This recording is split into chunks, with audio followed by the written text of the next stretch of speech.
Hello दोस्तों, आज के इस वीडियो में हम जानेंगे इनकम टैक्स ऑफिसर के पोस्ट के लिए कैसे ज्वाइन हो सकते हैं। इसमें क्वालिफिकेशन क्या है, इनकम टैक्स ऑफिसर क्या होता है, इसमें एज लिमिट क्या है, इसमें सैलरी कितनी मिलती है, इसके अलावा इसमें पोस्ट और प्रमोशन कब मिलती है, एग्ज़ाम पैटर्न और सिलेबस सब कुछ जानेंगे एक ही वीडियो में। दोस्तों, इसमें सबसे पहले जानेंगे इनकम टैक्स ऑफिसर क्या होते हैं। इनकम टैक्स यानी दोस्तों जो टैक्स को कलेक्ट करते हैं।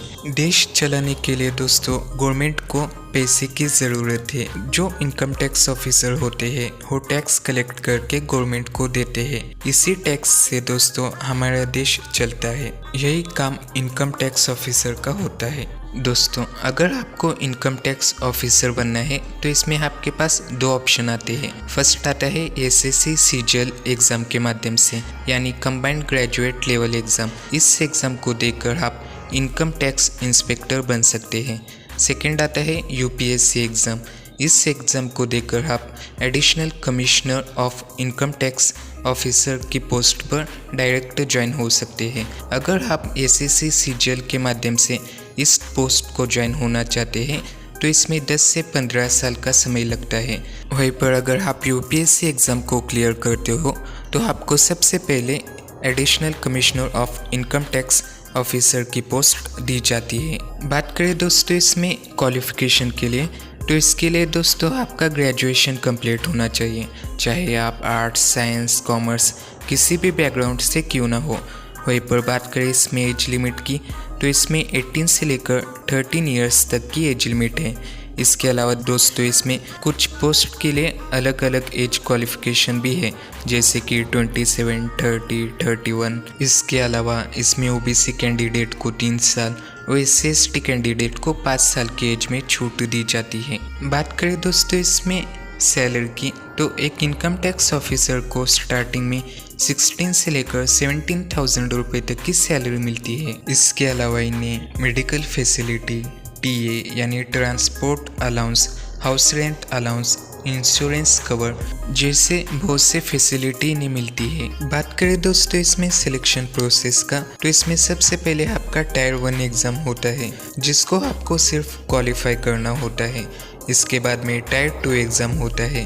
टायर 2 में दोस्तों आप कितने मार्क्स लेते हैं इसके बेस पर आपका मेरिट लिस्ट बनता है। इसके बाद में दोस्तों आपका डॉक्यूमेंट वेरिफिकेशन होता है। इसके बाद में आपको पोस्ट दी जाती है। तो चलिए दोस्तों इन सभी को 1 बाय 1 डिटेल में जानेंगे। टायर 1 में दोस्तों general intelligence and reasoning, general awareness, quantitative aptitude, English comprehension से सवाल आते हैं। इसमें दोस्तों हर एक सब्जेक्ट से 25 क्वेश्चंस आते हैं, जिसके लिए आपको 50 मार्क्स दिए जाते हैं।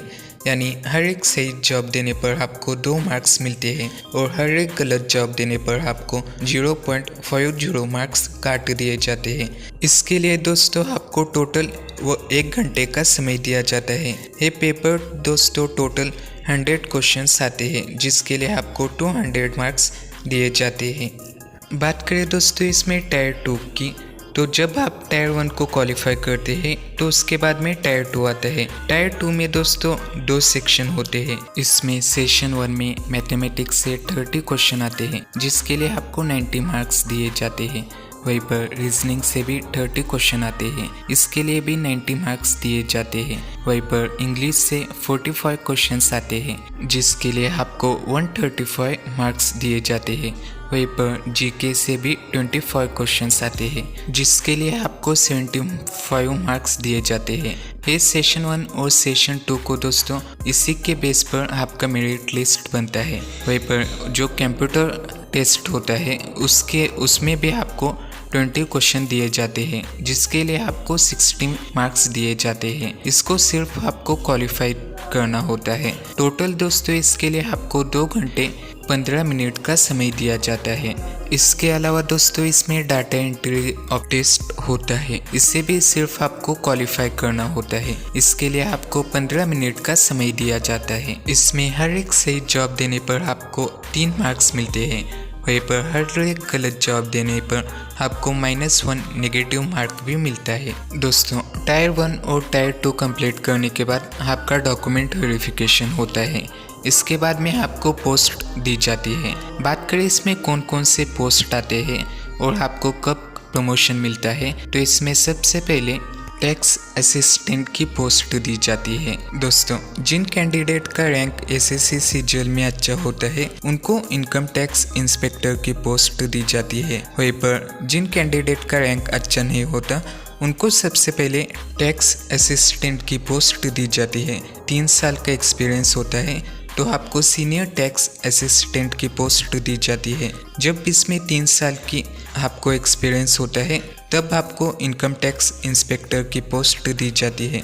जब इसमें 6 से लेकर 10 साल का एक्सपीरियंस होता है तो उसके बाद में आपको इनकम टैक्स ऑफिसर की पोस्ट दी जाती है। इसके बाद में 8 साल का एक्सपीरियंस होने पर आपको assistant commissioner of income tax officer की पोस्ट दी जाती है।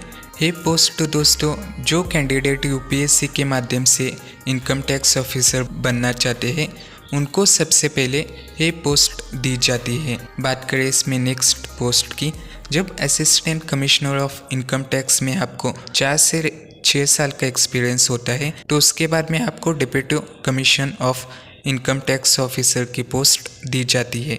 इसके बाद में 4 साल के एक्सपीरियंस के बाद आपको joint commission of income tax की पोस्ट, उसके 4 साल के बाद additional commission of income tax की पोस्ट दी जाती है। इस पोस्ट को इनकम टैक्स डिपार्टमेंट का हाई लेवल का पोस्ट माना जाता है। बात करें दोस्तों इसमें कट ऑफ की, तो स्क्रीन पर आप देख सकते हैं इसका कट ऑफ कैसे जाता है। आप चाहे तो इसका स्क्रीनशॉट भी ले सकते हैं। ये हुआ दोस्तों इनकम टैक्स ऑफिसर के ऊपर वीडियो। ऐसे ही इंटरेस्टिंग वीडियो के लिए हमारे चैनल को लाइक करना ना भूलिएगा। प्लीज़ हमारे चैनल को सब्सक्राइब करना भी ना भूलिएगा, क्योंकि इसमें बहुत सा समय लगता है वीडियो बनाने के लिए।